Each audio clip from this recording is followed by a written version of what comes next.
आज हम window AC का वायरिंग डायग्राम समझेंगे, जो पीएससी वायरिंग डायग्राम है, जिसमें हमारे पास एक कंप्रेसर होगा, एक पीसीबी होगी, एक डिस्प्ले होगा, एक हमारे पास स्विंग मोटर होगी और एक कैपेसिटर होगा।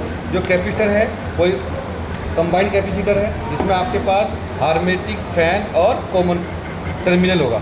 तो अभी हम आपको समझाते हैं। सबसे पहले हमारे पास 3 वायर आती है, एक रनिंग, एक कॉमन, एक स्टार्टिंग। ये तीनों वायर हमारी पीसीबी पे जाती है। जब अगर आप पीसीबी देखोगे तो पीसीबी पहले से भी यहाँ पे लगा होता है लो, मीडियम, हाई और आपका वोल्टेज रिले। जो वोल्टेज रिले है वो आपको क्या करती है, फेज सप्लाई लेती है। उसके बाद यहाँ पर आप देखोगे, यहाँ पर आपका क्या है, न्यूट्रल। ठीक है, अब हम इसके कनेक्शन अगर बात करें तो सबसे पहले आपका एक वायर है, वो वायर आपका यहाँ पे कॉमन पे लग जाएगा। ठीक है, कॉमन वायर आपका कनेक्ट हो गया है। आपका एक स्टार्टिंग वायर बचा है और एक रनिंग। ठीक है, और रनिंग जो वायर है आपका, स्टार्टिंग वायर जो आपका कैपेसिटर पे लग जाएगा और एक आपका वोल्टेज रिले पे लग जाएगा।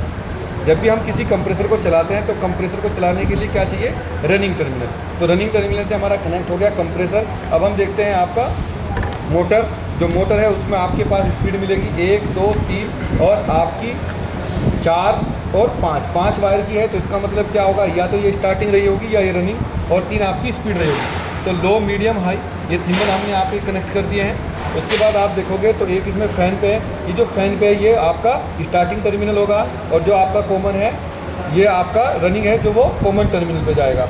जब हम कॉमन टर्मिनल पे लगा देंगे तो उसके बाद आपका स्विंग मोटर आएगी।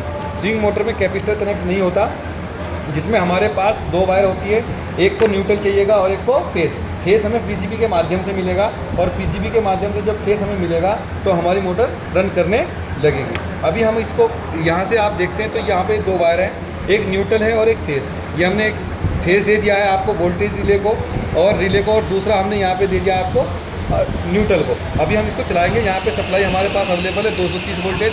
हमें इसे चलाने से पहले क्या ध्यान रखना है, क्लैम्प मल्टीमीटर अनिवार्य है। तो जल्दी से हम एक क्लैम्प मल्टीमीटर लेंगे और हम चेक करेंगे कि जब हमारा काम कर रहा है, यानी फ़ैन और कंप्रेसर आपका चल रहा है, तो कितनी एम्पेयर ले रहा है। आपको अचानक से ऐसे नहीं चलाना, क्योंकि आपको नहीं पता कि हमारा जो करंट है, जो लोड है वो कितना चल रहा है। तो इससे क्या हो सकता है, शॉर्ट सर्किट भी हो सकता है। तो इसीलिए हम क्या करेंगे, हम क्लैम्प मल्टीमीटर लगाएंगे और तब इसको ऑन करेंगे।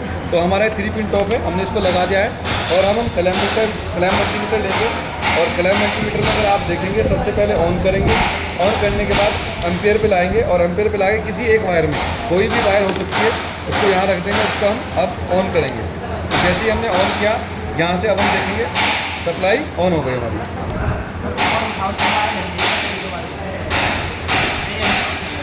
ये देखिए ऑन हो गया है। अब इसमें आप देख पाएंगे हमारा पीसीबी जो है वो डिस्प्ले दिखा रहा है, और पीसीबी हमारा रन करने लगा है। इस प्रकार से हमारा यहाँ पे फैन स्टार्ट हो गया है। आपने फ़ैन दिखाया इनको, और यहाँ पे आप देख सकते हैं अब, यानी कि इस पर लिखा है टाइमर। तो टाइमर अगर अप करना है आपको, यहाँ पे आपको जाना है, और यहाँ पे टाइमर की सिंबल जो है वो ऑन हो जाता है। ये स्पीड का है, स्पीड आपको फर्स्ट, सेकंड, थर्ड, यहाँ पे आपको अप डाउन करना है।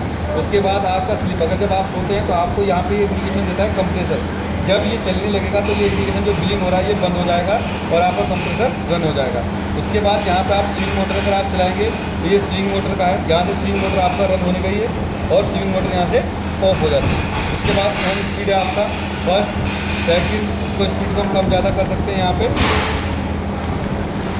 उसके बाद आपका यहाँ पे क्विकली स्टार्ट, अगर हमारा कंप्रेसर नहीं चल रहा तो हम तुरंत क्या करेंगे, स्टार्ट करेंगे और हमारा कंप्रेसर रन करने लगेगा, और यहाँ पर हम दिखा देंगे, और यहाँ से इसको ऑफ कर सकते हैं क्योंकि पंखा। ठीक है, तो अभी हम आपको थैंक यू सो मच।